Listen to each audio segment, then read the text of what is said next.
Welcome to Dark Tales. Ever answered a Craigslist ad and wondered who or what was really behind it? A free couch, an easy job, a strange collectible. Sounds simple. But sometimes, the moment you show up, something feels wrong. And by then, it's too late to turn back. Tonight, you'll hear 3 real stories of ordinary people who met the wrong stranger, in the wrong place, at the worst possible time. If you like unsettling true stories told with no fluff, subscribe to Dark Tales and turn on notifications. You don't want to miss what's coming next. Let's get into it. Story 1. The Free Couch Trap. Have you ever taken something from Craigslist? Something cheap? Or even free? A couch? A microwave? A used desk? Sounds harmless, right? That's what Jeremy thought too. He was a sophomore at a small college in Oregon, living off campus in a beat-up rental house with 2 other guys. Rent was brutal, tuition worse, and furnishing the place? That was a total joke. Most of their furniture came from sidewalk donations and Craigslist ads. So when Jeremy spotted a post one night titled, "Free Couch, must pick up tonight, moving out by morning," he didn't even think twice. The listing was oddly brief. No detailed description, just a low-res photo of a brown couch with floral patterns and a few stains. Looked worn, but not awful. The kind of thing you'd see in a college guy's basement. The seller's name was Marie, and the message said, "Can't take it with me. First come, first served. Message for address. Must pick up tonight." No phone number. Just that. Jeremy messaged right away. "Still available?" he wrote. Within a few minutes, he got a reply. "Yes, still here. Come, as soon as possible." Then came the address. It was about 20 minutes away, in a quiet residential neighborhood just outside town. Jeremy's roommate, Kevin, offered to come help load the couch, but Jeremy shrugged it off. "Nah, it's just a couch. I'll be back in an hour." He grabbed his keys, hopped into his old pickup, and left without thinking twice. But he should have. It was almost 9:30 p.m. when Jeremy pulled into the street listed in the message. It wasn't well lit. One of those neighborhoods where every house looks a little too similar, and the streetlights flicker like they're tired of trying. The house was number 2418, same as the message. A small gray ranch-style home with a narrow porch and overgrown hedges. Except, something felt off immediately. There were no cars in the driveway, no porch light, no glow from inside. The whole house looked dead. Jeremy pulled up, left the engine running, and checked the message again. Same address, same instructions. No one had said anything about meeting at the door or grabbing it from inside.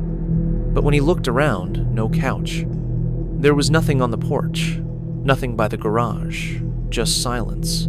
Not even a dog barking nearby. He killed the engine, stepped out into the night, and slowly walked up the short, cracked path to the front door. Knock, knock, knock. Nothing. He knocked again louder. Still nothing. He was about to walk back to his truck when he heard something. A creak. Not from the door, but from the side of the house, like someone stepping onto the porch, from the inside. The door opened a few inches. Just a crack, just enough to see a slice of darkness behind it. And then, a voice.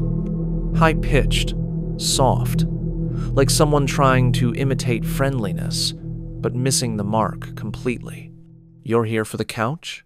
Jeremy blinked. The voice was odd, like it was echoing slightly from the hallway. Yeah, he said. "Craigslist?" No response. Then the door slowly opened, wider, not fully, but enough to see someone standing in the hallway. Except, it wasn't what Jeremy expected. A tall, thin man, wearing a stained gray hoodie and standing barefoot on the wooden floor. He wasn't looking at Jeremy. He was staring at something in the living room behind him. "I thought you were Marie?" Jeremy asked, his voice cracking a bit. The man finally turned to face him. His smile was wrong. Just teeth, no warmth.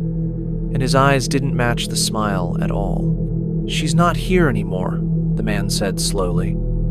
"But the couch is inside." Jeremy instinctively took a step back. "That's all right.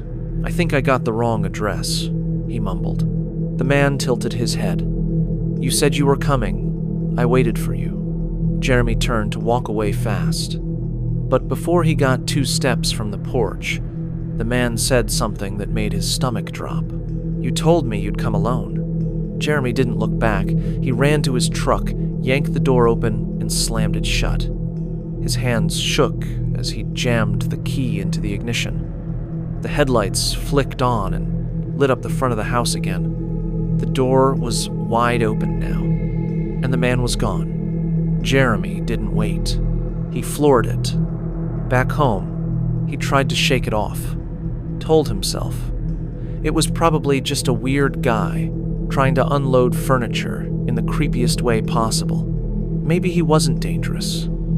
Maybe he was just strange. But something about that final line, "You told me you'd come alone," stuck with him, because nowhere in his message had Jeremy said he was coming alone. That line wasn't based on anything Jeremy typed. It was based on something else. Something watched. Later that night, Jeremy's roommate, Kevin, heard the whole story and half-jokingly searched the address online. What came up wasn't funny. The house had been the subject of a welfare check 3 weeks earlier. A young woman had gone missing after telling her friends she was headed there to grab a used chair from a Craigslist ad. She'd texted the address to her sister and then vanished. The police found the house vacant, locked, no signs of forced entry. The neighbors claimed no one lived there. It had been empty for years. And the name Marie? It had popped up in at least 2 other missing persons reports across the state, always tied to sketchy Craigslist ads, all posted from different accounts. Same pattern, same ending. The ad Jeremy had answered was gone by the next morning, deleted, the username deactivated. The couch? It never existed. But the trap did. Story 2. Babysitter from nowhere. Sometimes, the perfect job finds you when you least expect it. Easy work, good pay, no strings attached. But what if the job doesn't even want you to meet your employer? What if they never show their face? Because they were never supposed to. That's exactly what happened to Maya in the summer of 2017. She was 19, taking a semester off from college and living back home in Indiana. Her town was small, the kind where everyone knew each other, or at least their parents, which meant part-time jobs were scarce, especially the kind that paid more than minimum wage. So Maya turned to Craigslist. She wasn't new to it.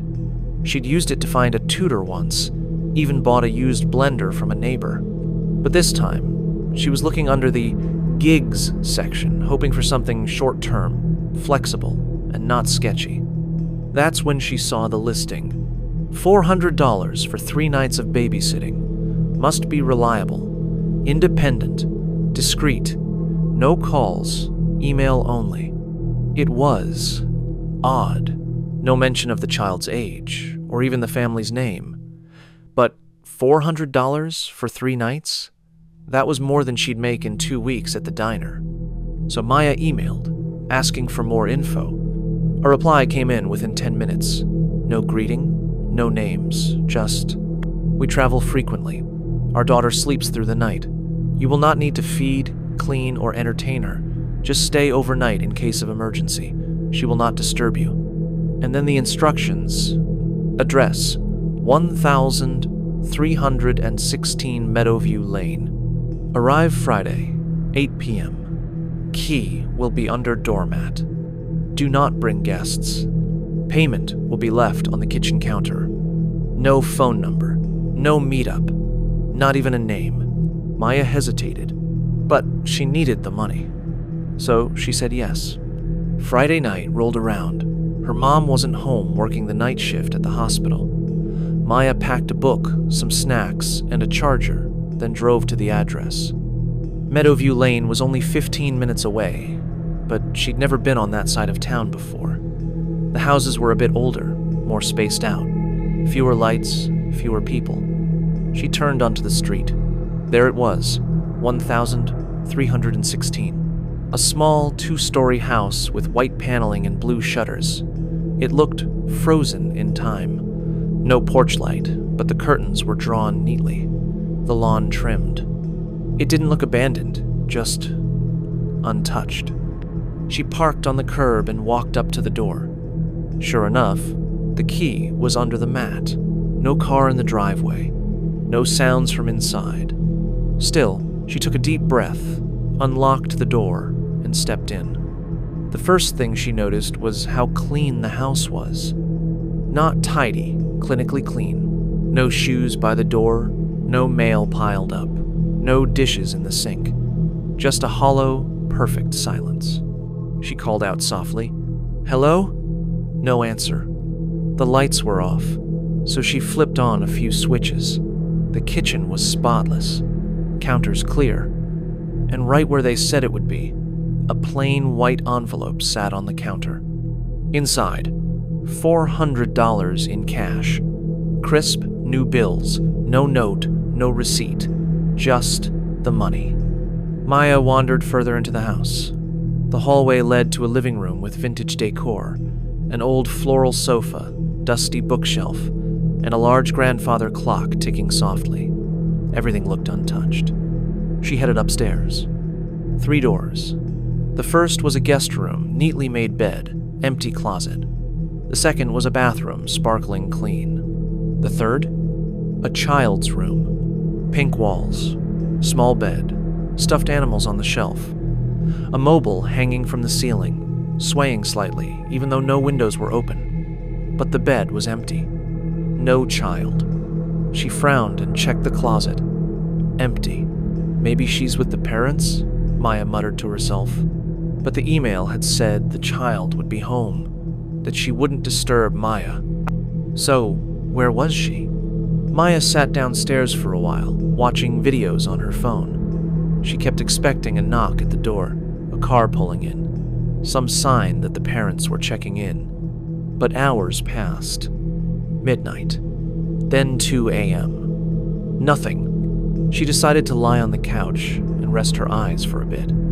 That's when she heard it. Footsteps. Upstairs. Very light, like a child walking. She sat up, heart pounding. "Hello?" she called again. "Is someone up there?" Silence. She grabbed her phone and crept up the stairs, slowly.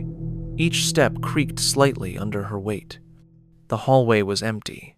The doors were still open, no movement. She peeked into the child's room. The bed was still made, still empty. But something was different. One of the stuffed animals, a brown bear with a red bow, was now lying on the floor. She was sure it hadn't been there earlier. Then she noticed something else. The mobile was spinning, fast, as if someone had just flicked it. But the air in the room? Still, no draft, no open windows. Suddenly, Maya felt cold. Not from the air, from something else. A pressure in the room, a feeling she was no longer alone. She backed out and returned downstairs. That's when the front door slammed. Hard. Maya jumped up, heart racing. She hadn't locked it. But when she ran to check, it was bolted from the inside, and no one was there. She opened the door, looked out onto the porch. Nothing. No footsteps on the lawn. No breeze. When she turned to close it, she saw something that froze her blood. The white envelope was gone, replaced with a second envelope, thicker, darker, and this one had her name written on it, in childlike handwriting. Hands shaking, Maya opened it. Inside was a folded piece of paper. No money, just 5 words. "Why did you come alone?" She dropped the paper and backed away. And then the hallway light flicked off. Then the kitchen. Then the stairs. Until the only light left was a single lamp in the living room, flickering like it was about to die. Maya didn't wait. She grabbed her keys, yanked the front door open, and sprinted to her car.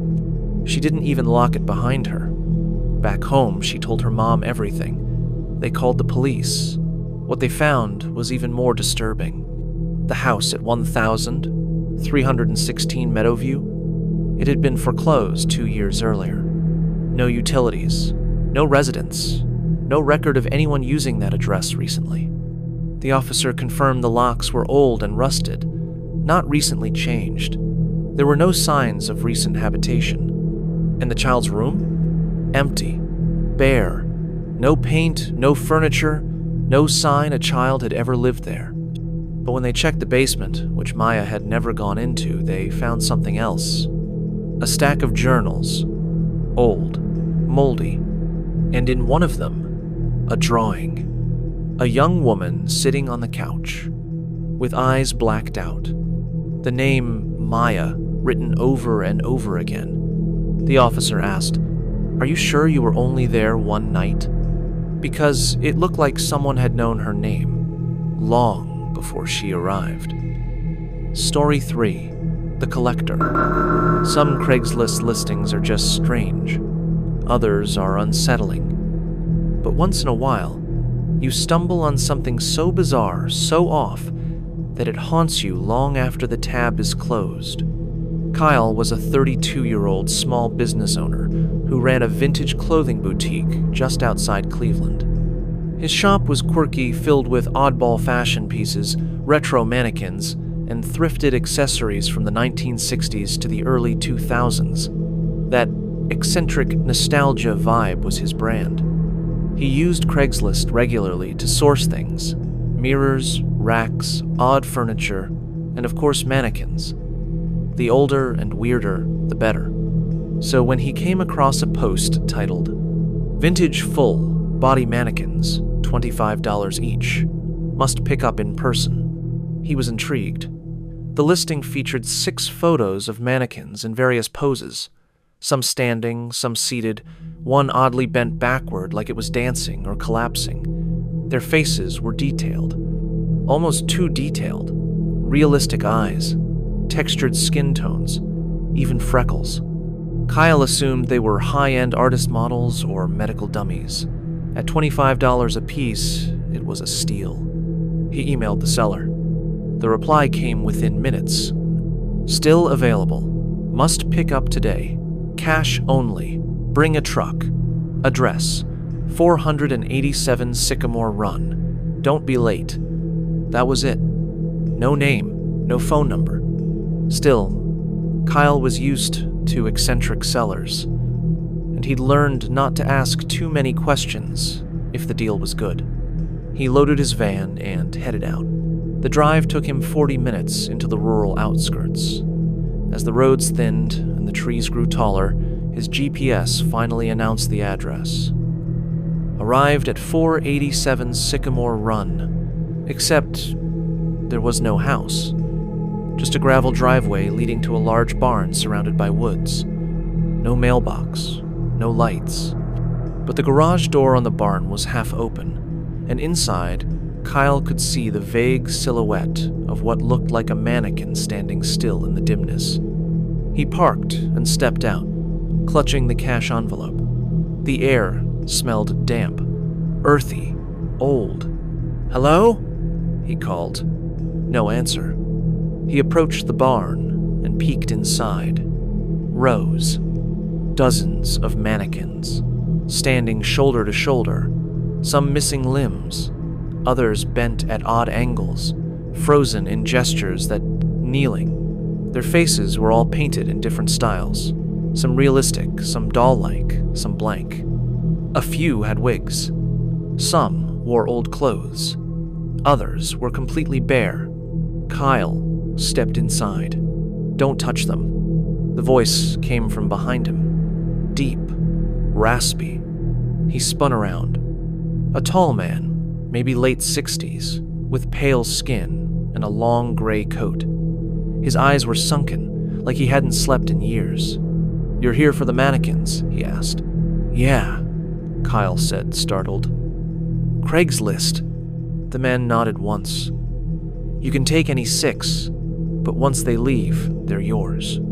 Kyle laughed nervously. Okay, fair enough. The man didn't laugh back.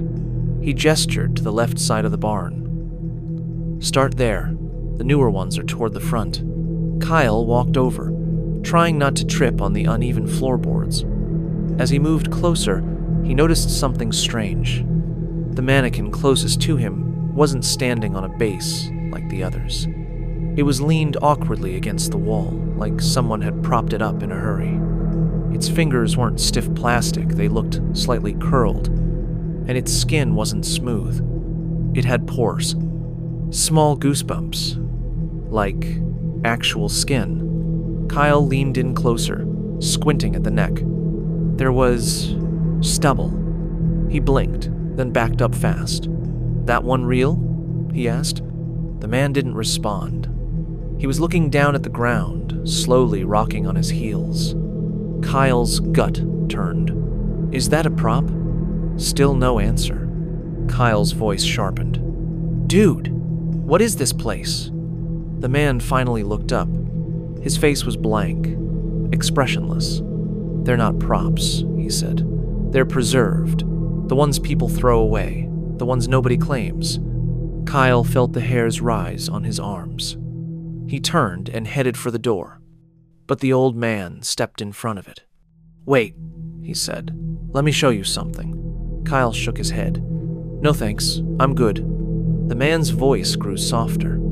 They don't like being left behind. And suddenly the lights flicked off. All of them. Total black. Kyle panicked. He pulled out his phone and turned on the flashlight. Dozens of mannequin faces stared back at him. But some of them weren't in the same positions they were before. One was now turned toward him. Another had its arm lifted. And one, the one he'd looked at up close, was now on the floor, face down. The air grew colder. The room smelled sharp now, like rust. Kyle ran. He shoved past the man, who tried to grab his shoulder, but Kyle twisted away and sprinted to his van. As he threw it in reverse, he saw the old man standing in the doorway, smiling, waving with one hand. The other, holding what looked like a mannequin's scalp. Kyle drove until his signal returned. He reported the address to the sheriff's office. They sent a car out. But here's where it gets disturbing. The deputy who went out there found nothing. No barn, no mannequins, no gravel drive. Just forest. The coordinates Kyle gave led to a patch of trees. No sign a structure had ever been there. Even the GPS history on Kyle's phone showed a 12-minute gap, like the road he took didn't exist. He tried to show the photos he'd taken, but they were all blurry, corrupted. Each image was just static, like old television snow. A few months later, Kyle received a package at his shop. No return address. Inside was a mannequin head. Not plastic, but wax melted slightly, like it had once been real. Its eyes? His own. Brown, bloodshot. And tucked inside the mouth was a small paper note. Now you belong to them too. 3 stories. 3 ordinary people. One thing in common. A moment of trust placed in a stranger they never saw coming. That's Craigslist. For you think you're getting a deal, until you realize you're the one being hunted. 3 stories. 3 people. All they did was answer an ad. Thanks for listening to Dark Tales. If these stories gave you chills, take a second to subscribe and support the channel. It really helps more than you know. Which story stuck with you? Let me know in the comments, and if something like this has ever happened to you, maybe it's time to share it. I'll be back soon with another story.